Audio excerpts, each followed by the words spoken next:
Alors, je crois qu'on est en train de vivre un moment que les marchés vont peut-être regretter pendant des années.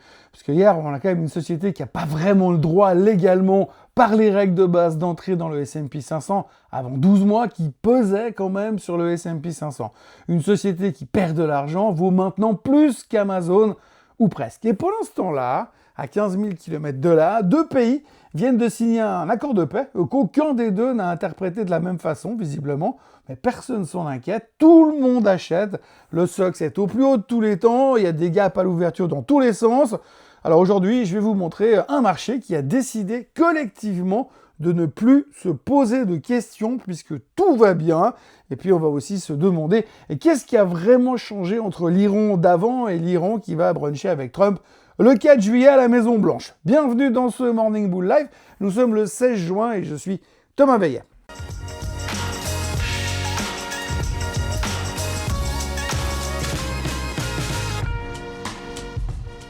Cette émission vous est présentée par Swissquote. Alors avant toute chose, ce que vous allez entendre et voir dans cette vidéo n'est pas un conseil financier, c'est mon avis, mon analyse et parfois mon humeur du jour. Par contre, si vous voulez comprendre la bourse, là, vous êtes au bon endroit. Aujourd'hui, programme chargé, une fausse paix qui rend tout le monde euphorique, une fusée à 2500 milliards de dollars qui n'a pas le droit d'être là où elle est, et un marché obligataire qui, lui, n'achète rien de tout ça. Donc, le monde est sauvé, ça on l'a bien compris, Trump l'a dit, l'Iran et les États-Unis ont un accord, signature vendredi à Genève dans la Suisse neutre, avec les petits drapeaux rouges et blancs et tout le folklore diplomatique habituel, avec des vitrines blindées à cause de l'ego de Macron, mais l'accord sera quand même signé vendredi. Le détroit d'Ormuz va rouvrir et on ne saura plus quoi faire de tout ce pétrole qui va couler à flot telle la fontaine de Trévise, et la bourse a fait BAM! Le Nasdaq, plus 3%, meilleure séance depuis fin mars. Le S&P 500, plus 1,65%. Le Dow Jones, au plus haut de tous les temps. Je ne sais pas si vous voyez où est le problème. Alors moi, je vais quand même vous le dire, parce que l'accord n'existe pas. Enfin, pas sur le papier, en tous les cas. Aucun texte n'a été publié. On ne sait même pas ce qu'ils vont signer de toute manière. Et quand vous regardez ce que disent les deux camps chacun de leur côté, c'est assez marrant parce que l'Iran dit on va faire payer un péage sur le détroit d'Ormuz. Les États-Unis disent non, pas du tout, ce sera gratuit pour toujours, forever and ever. Et le sénateur Lindsey Graham, qui est un pote de Trump, a dit littéralement, presque mot pour mot, la version de l'Iran, quand je la lis, c'est affreux, mais notre version à nous, ça a du sens, mais attendons de voir ce qui en sort vraiment vendredi. Donc un sénateur du parti au pouvoir lui-même dit attendons de voir ce que c'est vraiment. Ça, c'est ce qu'on appelle un accord de principe, sans accord et sans principe. Et pendant que Trump nous explique que le pétrole va couler, donc comme la fontaine de Trévise, comme je vous le disais, les Européens, eux qui doivent théoriquement envoyer leurs propres navires pour déminer la zone du détroit d'Ormuz, disent attendez, ça va prendre des semaines, voire un bon mois, avant que ça redevienne normal, et il faut qu'on ait un vrai accord, un vrai mandat international. Et puis, il y a BIMCO. Alors BIMCO, vous connaissez peut-être pas, c'est le grand syndicat mondial des armateurs, les gens qui possèdent carrément les bateaux qui sont coincés dans le détroit d'Ormuz, et dans leur communiqué de lundi soir, grosso modo, je vous le résume, ils ont dit « Zone à très très haut risque, n'y envoyez pas vos bateaux ». Donc d'un côté, on a le président des États-Unis qui dit « Tout sera réglé vendredi, make America great again ». Et de l'autre côté, les gens qui possèdent les bateaux qui disent « Moi, je ne mets pas les pieds là-bas ». Et la bourse, à votre avis, elle a choisi de croire qui? À votre avis, vous pensez quoi? Eh oui, exactement, elle a choisi de croire celui qui fait monter les indices. Alors je vais vous dire un truc que j'ai appris ces dernières années et que personne ne dit jamais à la télé. La bourse n'analyse pas les faits, la bourse choisit de croire des histoires. Ou elle croit pas. Et hier, elle a choisi la plus belle des histoires qu'on pouvait lui raconter. La guerre est finie, le pétrole va couler à flot, l'inflation va reculer, la Fed va pouvoir baisser les taux et tout le monde va devenir riche, voire très très riche. C'est propre, c'est simple, ça ne demande aucun effort intellectuel. Et puis alors regardez ce que ça donne concrètement. Meta plus 4,6%, Amazon plus 3,2%, Alphabet, Microsoft plus 2% chacun. Et le SOX, l'indice des semi-conducteurs qui termine la séance au plus haut de tous les temps avec des gaps comme ça à l'ouverture. Tout le monde il est beau, tout le monde il est content, tout le monde il est gentil, Trump est formidable. Sauf que pendant ce temps-là, à quelques kilomètres de là, dans une autre salle de marché, il y a des gens qui sont pas tout à fait d'accord avec cette belle histoire, et c'est là que ça devient quand même un tout petit peu intéressant. Vous savez ce qu'on dit dans le métier? On dit que le marché obligataire, c'est un petit peu les gens les plus intelligents du marché. Les actions, c'est la fête au dernier étage, avec les confettis, la musique trop forte, le champagne qui coule dans tous les sens, qui dégouline le long des murs. Les obligations, c'est le voisin du rez-de-chaussée qui a déjà vécu 3 ou 4 fêtes, qui à chaque fois ont fini avec les pompiers, donc ils ont un peu l'habitude, ils ont moins envie de rire. Et hier, pendant que les actions dansaient littéralement sur la table, le 10 ans américain, il a à peine bougé. 4,45%. Le 30 ans flirte toujours avec les 5%. Alors pourquoi est-ce que je vous dis ça et pourquoi est-ce que c'est important? Parce que si les obligations croyaient vraiment que l'inflation était morte, que la guerre était finie, que tout allait bien, les taux auraient dû baisser. Et en l'occurrence, ils n'ont même pas bougé. Alors, je ne veux pas être négatif, mais attention quand même parce que c'est pas tout logique et ça fonctionne pas tout en même temps.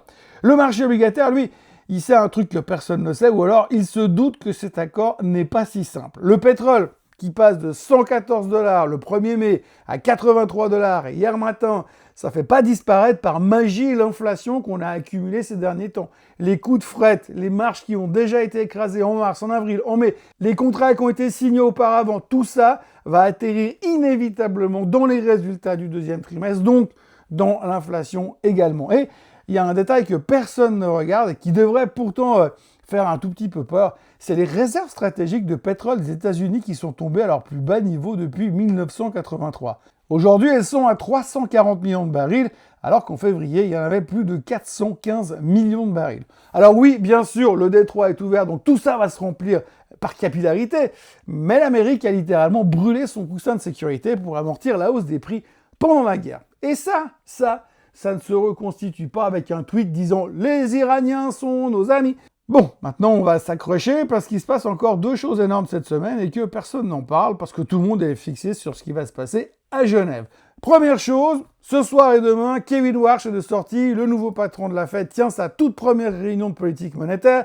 Les taux vont rester inchangés, c'est quasiment certain, c'est la 4e pause d'affilée, mais son discours de mercredi soir, demain soir, ça, c'est un peu l'étape de la loi. Les marchés d'options price déjà une variation de 70 points de base sur le S&P 500 dans un sens ou dans l'autre. 70 points de base pour une réunion où officiellement il ne se passe rien, ça fait un petit peu beaucoup. Vous voyez quand même un peu le décalage. Ça veut quand même dire qu'on s'attend à pas mal de volatilité, donc à pas mal de surprises, mais c'est surtout parce qu'on ne sait pas du tout ce qu'il a l'intention de dire ou de faire.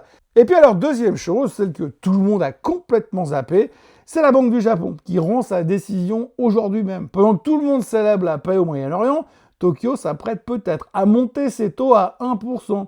Ce sera donc le plus haut niveau depuis 1995. Et ça ne veut pas rien dire.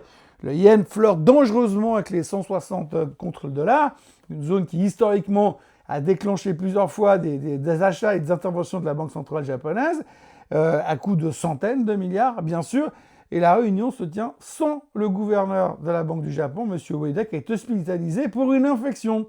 Donc on a un yen sous tension, une inflation qui remonte et un comité qui décide sans son chef.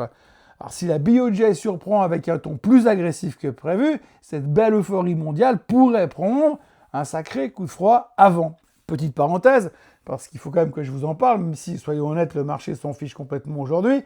La Chine a publié aussi ses chiffres du mois de mai. Vente au détail en baisse pour la première fois depuis décembre 2022. Investissement immobilier moins 16% sur 5 mois. Investissement manufacturier en contraction pour la première fois depuis 2020. C'est ce qu'on appelle une économie en K. Le haut du K, l'export, l'industrie dit « Ah, ça monte », le bas du K, l'immobilier, la consommation des ménages, ça s'effondre en silence.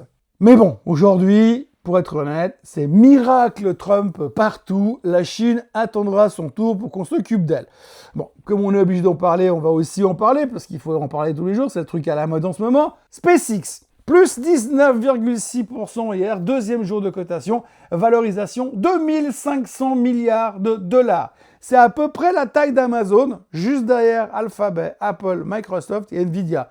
Et SpaceX perd toujours de l'argent. Donc je le rappelle, juste pour pas qu'on l'oublie. Mais ce qu'il y a de bien, c'est que Musk a tout compris comment fonctionne le marché, et donc il a balancé sur X que la société pourrait faire 1000 milliards de revenus en 2030. C'est 3 fois la prévision de Morgan Stanley, qui était pourtant le lead de l'IPO. Ça voudrait donc dire une croissance de plus de 100% par an pendant 4 ans d'affilée. La société est valorisée 100 fois ses revenus. Le seul segment qui gagne réellement de l'argent, c'est Starlink. Les data centers en orbite, c'est prévu pour 2028. Et si les délais sont tenus comme chez Tesla, moi je vous le dis, c'est pas gagné. Et Katie Wood, fidèle à elle-même, chez ARK Invest, ils ont acheté pour 534 millions de dollars de SpaceX dès le premier jour en vendant des Tesla pour financer l'achat. Donc tout va bien, je vous le dis, tout va très bien. On est dans un monde merveilleux, absolument fantastique, on se croirait à Disneyland. Mais par contre, il y a quand même un truc que personne ne dit assez fort. À mon goût, SpaceX n'a pas le droit d'entrer dans le S&P 500 avant 12 mois après son IPO. C'est la règle et c'est écrit noir sur blanc. Alors comment expliquer que ce titre pèse déjà sur les mouvements du Nasdaq, qui sont déjà dans le flux des ETF Momentum, que les grands fonds en aient déjà plein leur portefeuille dès la première semaine. ARK Invest est dedans, iShares était déjà actionnaire via des parts pré-IPO, T. Rowe Price aussi. Cerise sur le gâteau, les options sur SpaceX démarrent aujourd'hui, ce qui va forcer les market makers à acheter mécaniquement pour se couvrir. Et tout ça juste à temps pour que le S&P fasse son rebalancement trimestriel cette semaine. Donc on a pré-IPO pour les institutionnels, Greenshoe exercé à 100%, 83 millions d'actions de plus, 10 milliards de dollars en plus, options qui démarrent le jour même, rebalancement de l'indice la même semaine, entrée dans le Nasdaq dans quelques jours. Vous appelez ça une coïncidence ? Moi, j'appelle ça une mécanique conçue pour créer une demande artificielle qui se nourrit elle-même, qui est auto-alimentée. Et personne ne le dit parce que pour l'instant, tout le monde est dans la fusée. Et quand on est dans la fusée, c'est jamais le bon moment pour demander si le pilote il a vraiment sa licence. Et puisqu'on parle de fusée, parlons quand même des semi-conducteurs très rapidement, parce que là aussi, on a quitté la réalité depuis un moment. Le SOX est au plus haut historique, Micron plus 10,8%, Western Digital plus 16%, Marvell plus 10,4%, et ça, c'est rien qu'hier. Pour ces titres-là, en ce moment, si la variation du jour est sous les 10%, c'est qu'on a une journée de merde. La mémoire pour l'IA, c'est devenu le nouveau pétrole, et comme pour le vrai pétrole, personne ne s'interroge sur le prix tant que la fête continue. AMD a même racheté une boîte qui s'appelle MEXT, MEXT, spécialisée dans l'optimisation de mémoire pour faire, je cite, se comporter la flash memory comme de la DRAM. La demande est tellement folle qu'on cherche maintenant à tripler la capacité du matériel existant avant même de réussir à produire assez de matériel neuf. Alors, on va récapituler. Un accord de paix qui n'existe pas sur papier, qui fait grimper les marchés à des records et dont on connaîtra le contenu après la signature le week-end prochain. Les gens qui possèdent les bateaux disent de ne pas aller dans le détroit d'Ormuz. Le marché y va quand même. Une fusée qui perd de l'argent, qui vaut plus ou pratiquement la valeur d'Amazon et viole presque toutes les règles des indices sans que personne ne s'en émeuve. Et la banque centrale qui pourrait vraiment gâcher la fête aujourd'hui, la BOJ bien sûr, parce que tout le monde l'a oublié. Vous voulez savoir le plus inquiétant dans tout ça ? C'est pas que le marché se trompe, les marchés se trompent tout le temps, c'est leur métier. Ce qui est inquiétant, c'est qu'il ait choisi collectivement d'arrêter de poser des questions.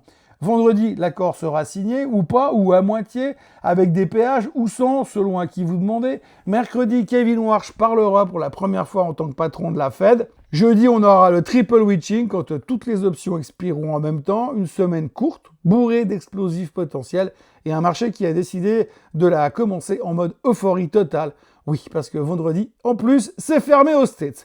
On a droit à un jour férié pour venir signer leur paix bricolée directement à Genève. Passez une très belle journée et n'oubliez pas, demain il y a Trading Day à Lausanne, donc j'espère bien vous y voir. D'ici là, on s'abonne, on like, on partage et on commente. Allez, à demain. Bonne journée. Ce contenu est informatif et éducatif destiné aux personnes connaissant les marchés financiers. Il ne constitue pas un conseil en investissement, juridique ou fiscal. Le trading et l'investissement comportent des risques, notamment la perte de capital. Les CFD et actifs numériques sont volatiles et ne conviennent pas à tous. Swissquote décline toute responsabilité quant à l'exactitude du contenu ou aux pertes liées à son usage. Produits et services disponibles selon la législation en vigueur.